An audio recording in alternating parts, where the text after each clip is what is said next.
The solution always comes from us seeing a problem that seems unfixable or is too complex for someone to like just quickly fix it. So let's make that employee's job easier. Let's build this tool out for them to do that task. Welcome to SaaS That App, Building B2B Web Applications, the podcast where we share real-world stories, practical advice, and tech insights for those building or thinking about starting a tech-enabled business. I'm your co-host, Aaron Marchbanks. And I'm Justin Edwards. Each week we bring you the stories, strategies, and insights you need to build your SaaS or tech-enabled business smarter, not harder. Let's dive right in.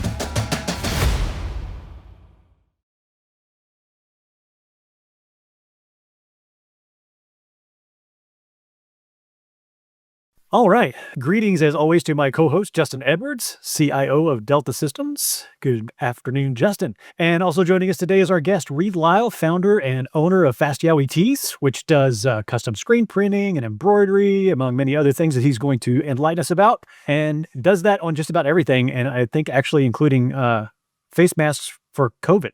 So, Reid, thanks for joining us. Not so much anymore, but yes, that was a blip in the pan there. So yeah, for sure. We're a flash in the pan type business. So you kind of jump on weird stuff that's in the media and weird stuff that's in pop culture. And that was pretty weird. So we sort of jumped on that. So I'm glad we're not making masks anymore. So then, Reid, what else does Fast Yowi do? If not, COVID masks exclusively. Yeah, if not COVID masks exclusively. I mean, I guess our bread and butter really is largely screen printing business to business. Like that's mainly it. So we supply a lot of hospitals in town, more formal stuff, banks and mortgage companies, stuff that's not necessarily, highly artwork intensive, but, that's kind of like the foundation of what we do. But then we also work with, individuals and groups from all walks. So we have a wide variety of, stuff that we do. But yeah, for the most part, it's screen printing for businesses who are looking to usually outfit their staff and sell merchandise to their clients. That ties into a bunch of like restaurants, breweries, music acts. I mean, just you name it. I mean, it's just like, it's all over the map. But that keeps the day quite interesting because, you got all sorts of characters that come in. So you have your stuffy characters and you have your real wild ones. So you never know what the day is going to hold. So it keeps things pretty interesting. So, and people always want wild stuff. So there's a large degree of problem solving. So how did you end up like getting into screen printing and kind of apparel and owning your own gig? Yeah, I guess you just go through kind of iterations and land on something really. It wasn't something I set out to necessarily do to begin with. I have an advertising background, so I was working in marketing at other places. And it always irritated me that I was doing marketing for someone else's thing, because I was like, well, this is awesome. They're going to make a ton of money off of this. Why don't this should be mine, So I always had that in the back of my mind that I kind of wanted to do marketing for something that directly was related to me, So that was kind of always there. At one point I was working for a group of motorcycle dealerships where we were doing, advertising and marketing for them. And what that turned into was we were doing websites for motorcycle dealers, right? So me and my brother were putting together this system where basically it was a system where a dealer could get on there and load their inventory onto their site, and they would have these skins, and they could reskin the site on the fly and all that stuff. So we started building this out, and our dummy site had a merchandise category, like for the dealer to supposedly sell t-shirts. So to like make it work, we actually made it work. We made it so it would sell, so someone could get on there and literally buy something. And I just made up a bunch of dumb motorcycle themed t-shirts just for an example. So we woke up one morning and there were like dozens of sales, and we were like, what the hell? This was just a sample. So then I like frantically figured out how to like fulfill them, because I was like, well, let's just fulfill them, So I fulfilled them, and we started like kind of like messing with that. You remember Charlie Sheen's whole fiasco? Oh, yeah. of course. Very Yeah, his much. whole Blood. meltdown and all that crap. Yeah, So- his public meltdown. Yeah. So I don't know if I should even be talking about this really, because it's probably not exactly legal. But while all this was going on, Charlie Sheen was melting down, right? So all that was going on. So I bought charliesheentshirts.com, and we used our same like thing we used for the motorcycle dealerships, and we put up a bunch of these like quotes by him, right? And it just like blew out of the water. I mean, and like I said, it was like a flash of the pan thing. It was like this thing that lasted like 3 weeks, 5 weeks, something like that. Maybe it was longer than that. I don't know. But we capitalized on it. And then it sort of just like taught us this lesson. We were just kind of like, okay, what do we do with these motorcycle dealers? This is so complicated. Let's just like pivot and let's put up a shirt site based on everything we've just learned, you know? So we did that. And then I started learning about t-shirt production. 'Cause I knew about marketing. I just didn't know anything about t-shirt production really. So I started getting into that. I even worked at a place for a while, a t-shirt place for a while, to kind of really get in how it worked, you know? Super cool. No, seriously, like you're like suddenly you found yourself owning a t-shirt company. Like I guess I should learn how to print t-shirts. So you got a job doing that. Yeah, I have no interest in t-shirts. Yeah. So I mean, it's fine. It's fine. I don't have a disinterest. It's just like, but like, it's weird. I don't wear like printed apparel that much. It's just a thing, you know. I don't know. So Yeah. So was your brother doing the development on these sites to stand them up and kind of get a site up real quick? Okay. So I was doing the designs and the concepting kind of, and he was doing the execution. And we kind of hit it at a perfect time. This was back when Google Shopping was free to the seller. They just wanted to populate it because it was a new thing, and they had no throttles in place. Like it was a magic thing. Like we do this, I don't know what we call it. We call it database design, right? So you have iHeart, then you have a database of crap, you know, cars, butts, motorcycles, baseball, whatever. And then we generate millions of designs based on this database, right? So we were doing that on Google Shopping. And because there was no throttle, no limit, no payment, it was very easy for us to get millions of products online really fast. Now, Google has since changed their policy. Really? Oh yeah. So we paid dearly for that now. So our business model has changed quite a bit. But there was this like 2-year window when Google, I guess, was just trying to populate shopping. And that's when we were doing this. And so we had no investment. It was pretty wild. So now we've scaled back that inventory because now for some reason you got to pay to put stuff up on these marketplaces. So anyway, but there was a window where it was a free for all Wild West thing, and it was fun. We couldn't keep up. No doubt. Aside from the Google aspect of it, like what was the primary like mode of selling, you know, for technology wise? I know you talked about these websites, but I mean, was that kind of how it worked? I mean, did you have an e-commerce component? Was it all just point of sale? Yeah. So we had a website that Google Shopping would drive them to, right? And then the database was also hosted on our website, so they would execute it there. Or in this case, the user, let's say they searched for "I love guitars," right? So they would click on the iHeart guitars. Then we would display 30 other guitars designs that were these database designs, right?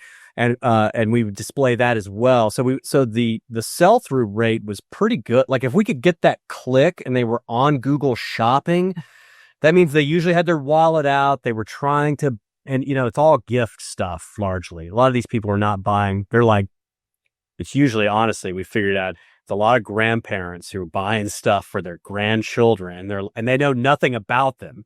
They know, oh, well, Johnny likes red and he likes stamps. So here's a red shirt about stamps. So, you know, let's buy that. He'll love it, you know? And, so it kind of worked, but we're also, you know, in marketplaces as well. Amazon, Walmart, eBay, a few other little ones. And those marketplaces, back around, 2010, 2014 were very, I'll just say, not as abusive as they are now to the sellers. Man, it has like turned into a nickel and diming. Just we'll look into these charges on some of these marketplaces, and when you look at the percentage of what is being taken out of each sale, it's just, it's more than a brick and mortar would end up costing. It's absolute lunacy. And it might work if you were selling products that were, $300 or higher with a higher margin, but when you get into these products that are in the $20 range and you're doing them kind of piecemeal, the numbers are rough. They just, and it's so competitive too. And, we've had situations on these marketplaces where we'll have these fly-by-night companies copy our entire catalog, like from Amazon. So we don't even have any control, they're just crawling it pretty much. And then they'll undercut us by, it doesn't even matter how much. Just $1. And, they're constantly fighting with that. It's just, it's big mess. But yeah, so we still do all that. We've just kind of scaled back our emphasis on it because it's just kind of a beast, it's a beast. And it's definitely there to benefit the marketplace. And in many cases, you're competing with the owners of the marketplace. So like, they have more data than we do. So, so that's been a challenge. But yeah, in those early days of our business, those were gold mines. At this time, are you doing mostly like direct to consumer for like gifts and grandparents, or is there a business to business at this point too, or did that emerge later? Business to business sort of emerged later, and that's primarily what we're doing now. And we still do all the online retail. We still do the marketplaces, but we're so reliant on the cooperation of the marketplaces, which have turned into these dead AI roadblocks. We've had situations on one of these marketplaces where we've been shut down over errors, like they accidentally just took us down. We've had to get attorneys involved to communicate with the marketplaces, not to file suit, not to do, just to communicate. And so it's one of those things where we realize we're like, okay, so yeah, we're in 5 of these marketplaces, but any one of them can flip a switch at any moment and kill us overnight. So like, we can't depend on their shelf anymore. Like, we got to be the shelf. So, and that's where the storefront kind of came into play, which, honestly, the storefront is more archaic than I would prefer. Like, I would prefer everything to be online. But, having the storefront, it lets us break through that kind of clutter, at least on a regional level.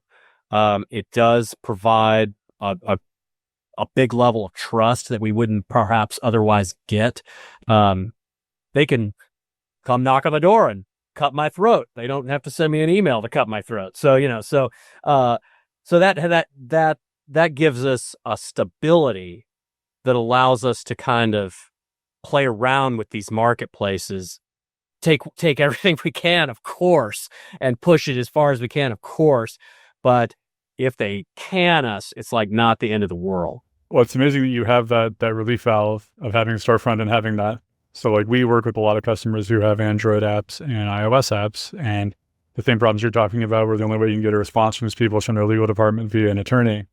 Google and Apple, I'm looking at you, putting an app into your store is awful. It's terrible for developers. It's terrible for business owners. And there's no recourse. They can just decide, we've decided your app is no good anymore. It's like, well, threatening a lawsuit is about all that you've got if they decide for some reason you can't be in their store anymore. So it's cool that outside of the mobile space, we still have, as business owners and developers, the ability to make our own ways, so to speak, and we don't have gatekeepers on everything. Cool. Well, we just wrapped a major initiative with you. I guess, would you mind giving kind of an overview of kind of what that project was and how kind of the new system, the old system play together, and why you guys made the change? The problem that we needed to fix was we sell a product that, has complex quoting aspects to it. And we needed to be able to solve that, visually and easily that the customer could digest. And we had a system in place that was messy. We're APIing into all these different suppliers. So there's just all this disconnect. So really the goal was to consolidate everything to one interface that our customers and our employees can both use. So one integrated interface that they can both use to get the same information. And because basically what we were having is, when you're trying to connect all this information from all these different places manually, there's errors constantly. I mean, it's just the pricing errors, inventory errors, just general miscommunication. And it's all because, we're humans pretty much. So essentially what we did is we took all of those different parts, we brought them in together to an API, and then we had you guys skin it in the most lovely way possible. So a customer can get in there and get a pretty complex set of information very easily. And it's the same thing we're looking at internally. So everyone is looking at the same thing. It's organic. It's live. The way things have been the past couple of years, our inventory prices, our costs change constantly. I mean, like we're seeing costs up and down on a monthly basis right now. And a lot of it has to do with like cotton supply, literally, and stuff like that. But anyway, like navigating that kind of volatility from a sales standpoint, it's a nightmare. So tying it all together in one package, to have it update automatically and it to be kind of an organic thing like that, it's taken. I tell you what, I've got salespeople that were here pre-website, right? And then I've got salespeople that were here post-website, and the salespeople that were here post-website, the training took like 3 months less than it did for the people who were existing, before it. And the people who the pre-website people who got it, they've just been like, this is amazing. Why didn't we do this before? I kept saying, I've been trying to do this for years. So anyway, yeah, it's been like a giant relief to get that built out. And it's really improved our efficiency. And more importantly, our accuracy, really. I mean, so now we're accurate and efficient. And it allows our customers to be accurate and efficient too. So it's really burning the candle at both ends. And we're really treating it more as a utility than an actual, it's not just a retail sales tool. It's a utility. It answers a lot of questions for everybody on both sides of the transaction. So yeah, you were talking about the employee training, and that's just like in a general sense, just dealing with your own internal processes. I mean, a lot of times when we're talking about SaaS or online systems or things like that, more often than not, people don't necessarily take into account savings of time internally that this is going to go through. I mean, most everybody is pretty forward thinking. We want to make this a good experience for our end users. We want to make it super easy for them, even if it's like an enormous headache for us. But they don't say, well, how can we also at the same time not make it an enormous headache for us? Because that's how you keep the other side of the equation happy. And I think that's super important. And I think, my brother Sam has built with me all of our internal management software. And we'd looked at all these places who offer these kind of, I don't know, one size fits all work order systems, and, we went down kind of a road with a couple of them, and it was just like, I mean, this is close, but there was just so much lacking, and I put a lot of money into into building that system and a lot of time. But the thing is like, we've got like 15 employees right now.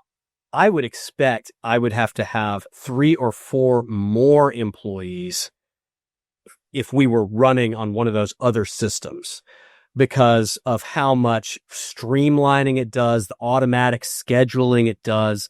Just all these time-saving tools that we built. Once those are built, they're built. They require no maintenance hardly. So when you look at that, it sort of makes the system easier to just handle, because everything, and it takes the strain out of a human doing something awful they don't want to do anyway, So yeah, I don't know. It's a good way to grow because we're growing in a lean way. We're not growing in a fat way, I don't know. So we're growing without a lot of waste. Yeah. Well, you're getting that best fit solution. I mean, that, the customization, like you say, the off the shelf stuff, a lot of times will get you 70, maybe 80% of the way to where you want to go. But all of the problems exist in that last, 20 or 30% or whatever. How do you get over that hump? And I know you're talking about like e-commerce systems, having seen and helped with the site that's up now, one of the things that I found unique about it, even from the outset, for first conversations that we were having, is that it's not traditional e-commerce in the sense that there's some sort of a carting process and at the end you check out and pay. It's like you said, it's a quoting system. There are lots of things about it that feel e-commercey, filtering and searching and picking of colors and things like that. But because of the highly customized nature of your business and what you do, you can't at the end of it just say, yep, that's going to be a carton of $25, because you've got artwork and instructions and who knows what is it going to be lasered on the front of jeans?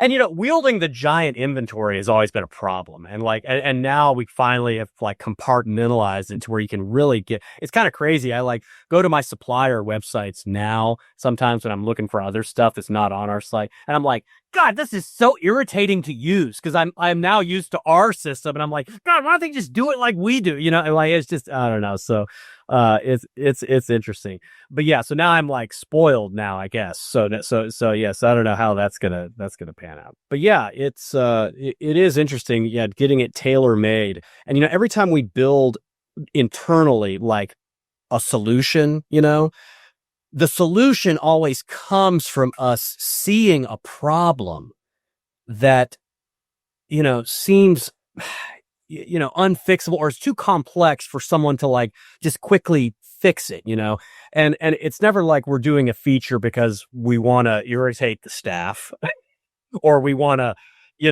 big brother the staff. That's the last thing on our mind. The forefront is okay, this employee is really frustrated and we see why. Because they're having to do XYZ manually and it's taking 4 hours for them to do, and no one wants to do it. So let's make that employee's job easier. Let's build this tool out for them to do that task. And look, now they're getting it done in 30 minutes and the same end is being met. And now we can position that employee's extra time to do something else that's valuable too. So I don't know, and when you kind of get into a pattern of doing that, hey, man, you just get a well-oiled machine that's pretty wild, it's I don't know, things run here so much smoother than they did 5 years ago, even, that, it's just, I always look back and I'm like, God, how are we doing that?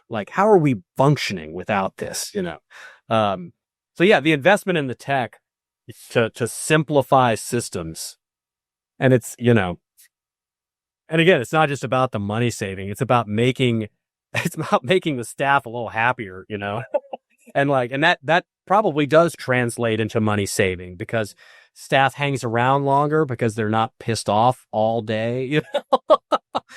Now, some of them are pissed off all day, but that's their problem. So, Did you have anything that would look like a war story or a close call or like a thing that almost broke your business? Or Oh yeah, I and got plenty for, of those. and then for bonus points, how someone else might learn from it or avoid the same Yeah, mistake. yeah. There's a lot of internal stuff, that's probably not that interesting, but and I guess I can only legally talk about this so much. So we'll just start there. So we didn't start out as Fast Yowi T-shirts. So a Yowi is an Australian Yeti with 6 toes. Okay. So we originally started as Fast Yeti T-shirts back in 2013.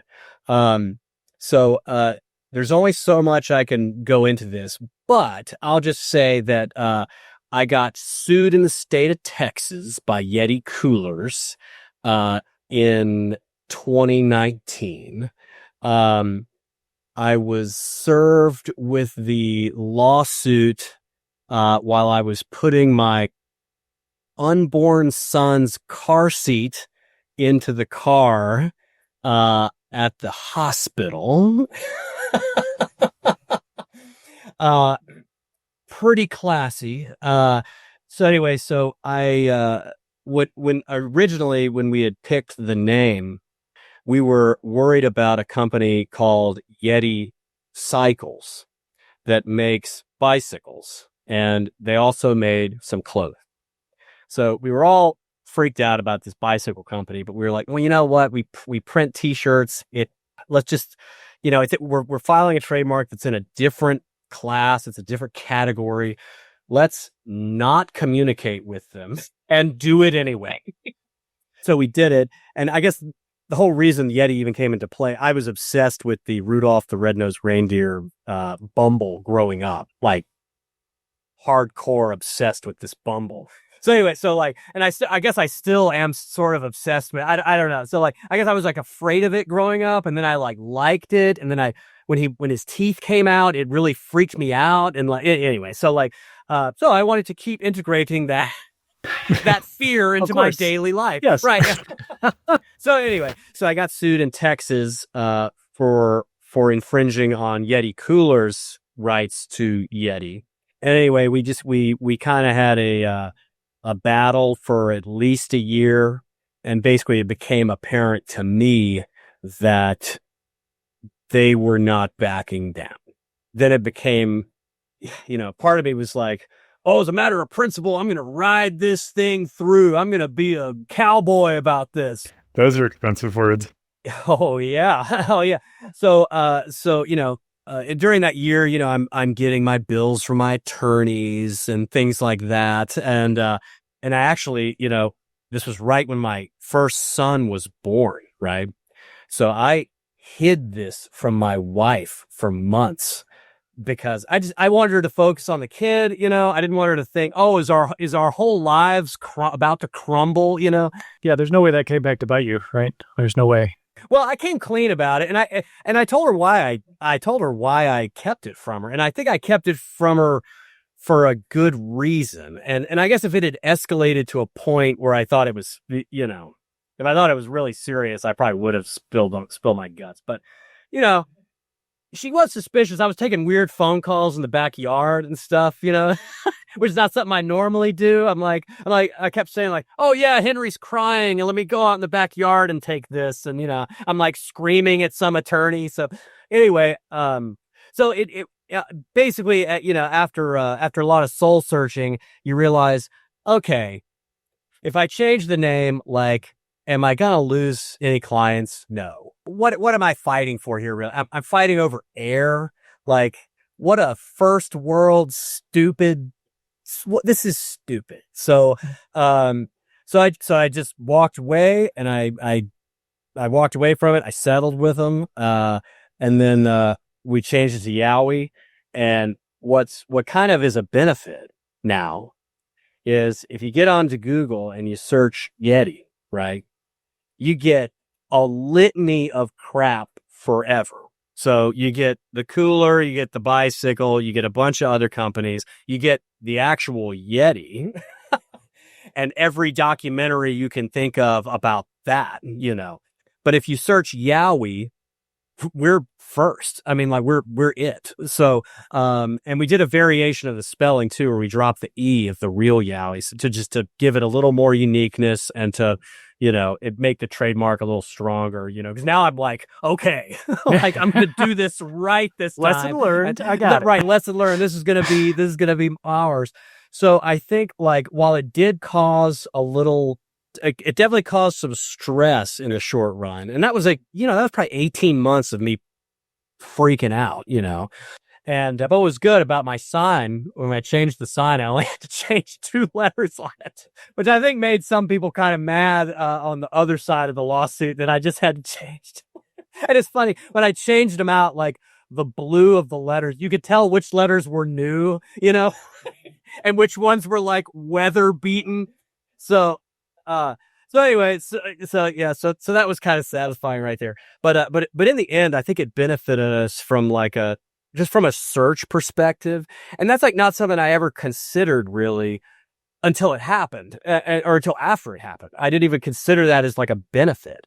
And I think now it's going to help us, again, just cut through that clutter a little better. It's not a huge thing, but every little advantage kind of helps sometimes. So to not be under that, behemoth anymore is good.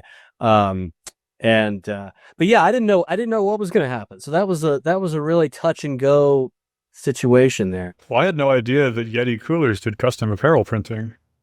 I'm not a lawyer, so I don't want to. Right, yeah, neither am I. So, yeah. Okay. Don't feed the bear, I'm just not educated enough to understand. This must be what the issue is. Yeah, So yeah. Everybody can do their own research. So, reasonable minds can differ, they say. That's right. That's right. But yeah, that was the only major thing. And I guess it's always alarming when you're sued by a publicly traded company. So, so it's just, just alarming. So, So you don't recommend that, is what you're saying? I don't recommend that. So I guess my advice then on that experience is, when you pick a name, like, have a solid URL, have a solid trademark attorney vet it for you, and kill your children. You know what I mean? I mean, like, what is the thing? Kill your darlings, not your children. I was waiting to see where that was going to go quickly. That's the takeaway. Kill your kids. No. All right. So like, yeah, but what kind of podcast is this? I was about to say true crime, right? We now can, yeah. That's the headline and the clip right there. Is Right. Reid Lyle, kill your children. That's right. But if you fall in love with a name and there's a legal thing with it, just drop it, walk away, forget about it. Because in the end of the day, you're fighting over air for something no one else cares about, like, except you. Like, I mean, no one else cares about it. So like, even though it's cool or whatever, I mean, flex. So are you saying then that you wish you would have been like kind of served that and been like, yeah, always good, and just rolled over right away? In hindsight, no, because I think I learned a little bit from hanging with it for as long as I did. I mean, I know so much about trademarks now, which benefits our business in other areas. Just the fact that I know I'm not an attorney or anything, but like, some of the attorneys I talk to, I might know more than them. So, but anyway, yeah, I don't know. The experience of going through it had value, even though it was like a colossal fail, like when you like kind of look at it, and it was a chaotic time. But when I look back, I think as a whole, because I did hang with it as long as I did, I'm probably make smarter decisions going forward. I let less stuff bother me now because I'm like, oh, you screwed up 50 shirts, you printed the front and the back. Okay, well, we're not getting sued by a publicly traded company. Carry on, There's the so metric. like, That's the mark. That's the mark. Yeah. So it's like, I don't know. It puts everything in perspective, having kind of that kind of threat looming. It puts everything else in perspective, and I think it makes me focus on what really is important versus what is clearly not. So that had a lot of value. I'd probably do it the same way. I could do it again, but But, if I was doing it again and I wanted it just to end immediately, I would have rolled over, that first hour. But, I don't know. I'm kind of stubborn when it comes to that. The instinct is this like, how dare you, how dare you, So yeah. And you really, it's easy to get caught up in the emotional response of it, and it's weird. I don't know if you've ever seen, it's like there's nothing to hit, they're in another state. There's no one you can channel your anger at. You can't even talk to them. You can only talk to the person who's on your side, which is an attorney who's working for you. So like, it's a frustrating thing because all you can do is punch drywall. That's all you can do. And that's not productive, turns out. Yeah, I don't know if you saw, I think the film was called Founder, but it was all about the guy who invented the turn signal. Oh, I was thinking of the founder, the McDonald's guy. Yeah, Ray Kroc. Yeah, I don't know. I might have the name of the movie wrong. I'm historically awful at knowing what the names of movies are or who actors are. Oh, what's your movie about then? So I famously know nothing. But this movie, the guy, basically what happens is the guy invents the turn signal and goes and shows, I think it's in Detroit, he goes and shows it to one of the Detroit places, and they just rip it off.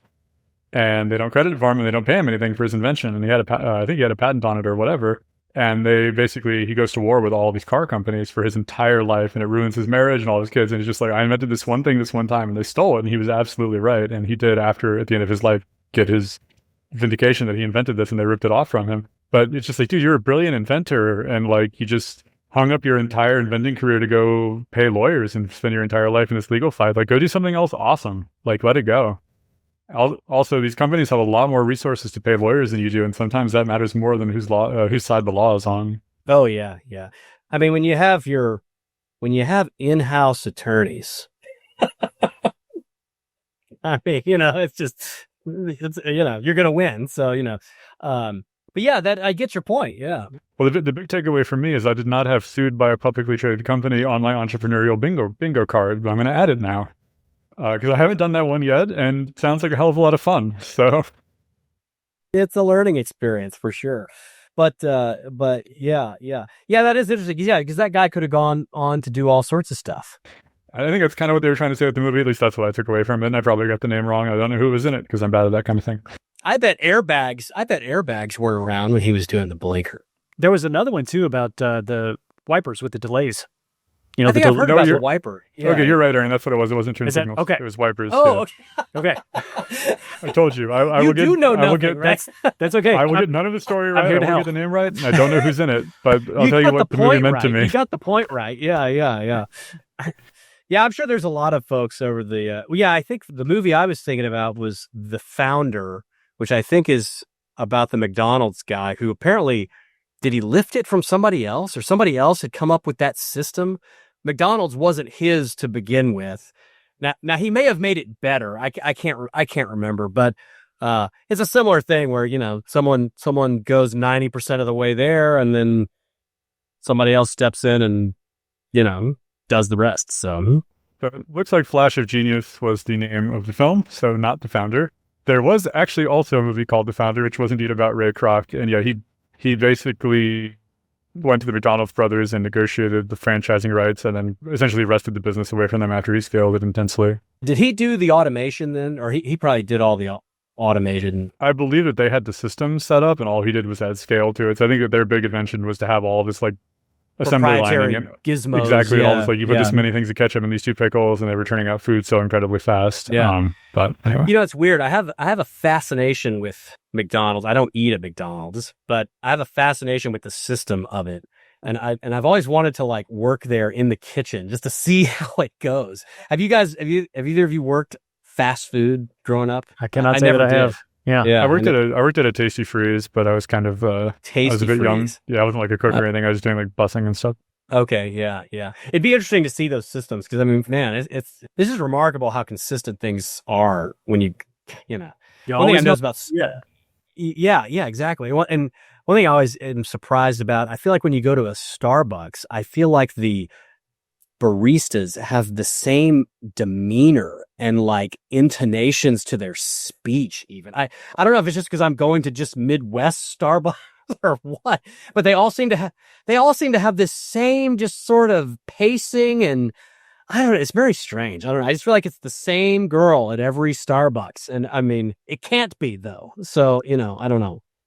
I'm here to say the ones in Colombia and Panama are a little different. But not as different, not as different as you might think. Colombia with an O? Is that what you're talking about? Colombia, yeah. Colombia, yeah, okay, And yeah. The South American one, yeah.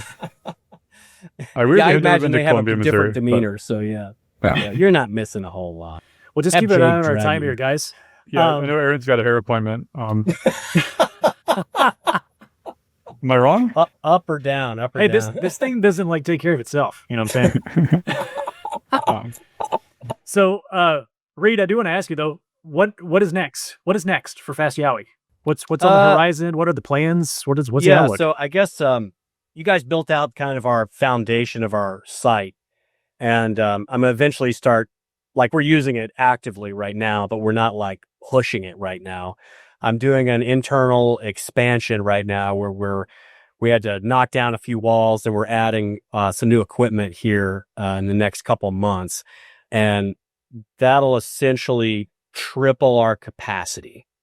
So once that gets up and running, I'm pretty much going to start kind of pushing the foundation we've got on a statewide level and see if I can keep this monster running as much as our capacity will allow. And right now we're kind of we are exceeding the brink of our current capacity.